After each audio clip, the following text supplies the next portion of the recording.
grand-père, lui, il débarquait au millage 266, dans notre portion à nous de Chewetton.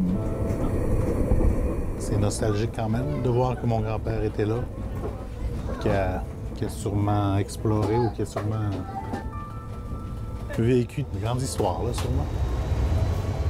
Simon-Pierre Astor est un Innu de Maliotenam. Il est devenu mécanicien de locomotive à défaut d'être astronaute comme il le rêvait. Il termine son quart de travail aux commandes de Chewetton lancé en direction de cette île. Un parcours divisé en 1000 pour se repérer et on en compte 330 entre cette île et Shefferville. Tout au long de la voie ferrée surgissent des camps de chasse, souvent près de la ligne de chemin de fer. Autant de petites gares où Chewetton s'arrête sur demande. C'est exact qu'on peut y aller. Tantôt, on vient d'embarquer du monde au 215. Ils arrivaient justement de leur territoire et c'est une façon de préserver la culture. C'est très valorisant de voir ça. On participe en quelque sorte à perpétuer la culture. D'une autre façon, plus moderne peut-être, je dirais. Là. Le transport ferroviaire participe justement à ce cycle-là. Chewetton, qui veut dire le vent du Nord, assure le transport entre Sept-Îles et Shefferville 2 fois par semaine. Une distance de 530 km dans un territoire immense où le temps est dissous dans l'immensité. La portion de 200 km entre Emeril, près de Wabush au Labrador, et Shefferville appartient depuis 2005 aux Inuits et aux Naskapi. Un train par où transitent pratiquement tous les produits qui sont vendus à Shefferville en l'absence de route. Chaque année, il arrive par le train à Shefferville 350 wagons de carburant et 350 wagons de nourriture. Plus de 15 000 voyageurs, 10 fois la population locale, empruntent le train dans les deux directions. Et de Shefferville, il descend plus de 2,5 millions de tonnes de minerais de fer.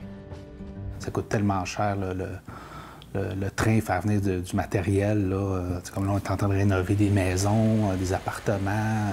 C'est coordonner ça avec les fournisseurs, puis d'amener ça à Shefferville, c'est toute une dynamique, puis c'est très dispendieux. Georges Roy est un Innu élevé en partie à Montréal. Il gère le vieil hôtel Royal, un symbole de Shefferville qui nous ramène aux années 50. Le grand-père de Georges et sa famille prenaient 2 mois à partir de cette île pour rejoindre leur territoire de trappe au nord-est de Shefferville. Un voyage en canot, à pied, à travers lacs et montagnes. En bord!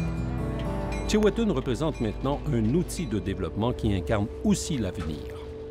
Dès le printemps prochain, le territoire entre Sept-Îles et Shefferville devrait être irrigué par le Wi-Fi. Un changement radical alors que le signal cellulaire est aujourd'hui inexistant. Un nouvel outil qui pourrait permettre aux jeunes de retourner peut-être dans le territoire, de développer le tourisme d'aventure, de concevoir des applications pour mieux gérer le caribou. Toutes ces possibilités ouvertes grâce au train. Pour moi, personnel, c'est de prouver qu'on était capable. Quand il y avait beaucoup qui a douté avant. Salut, Johnny! James Bérubé est un Naskapi de Kawawa-Shikamak à 15 km de Shefferville. Il dirige les opérations de Chewetton. Oui. On est les propriétaires, les 3 conseils. Ils se travaillent bien ensemble. Nos employés, ils sont les 3 nations. On est même des employés des autres nations ici au Québec. Puis, regarde, moi, j'ai ouvert à ça, là. Je voyais la petite pelouse, là, le petit parc en arrière. Je travaillais au conseil de bande. Là, je me dis, qu'est-ce que je fais ici? Pogné dans la réserve, dans un trou.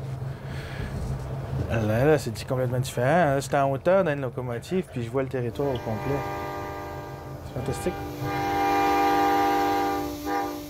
Un pur hasard, Chewetton volant s'appelle comme le train.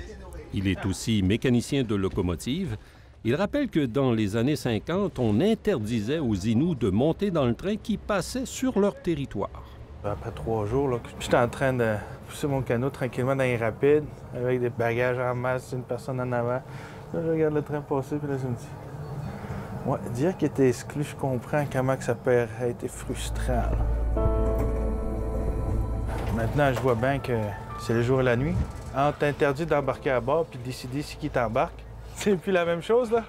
Une douce revanche signée Chewetton.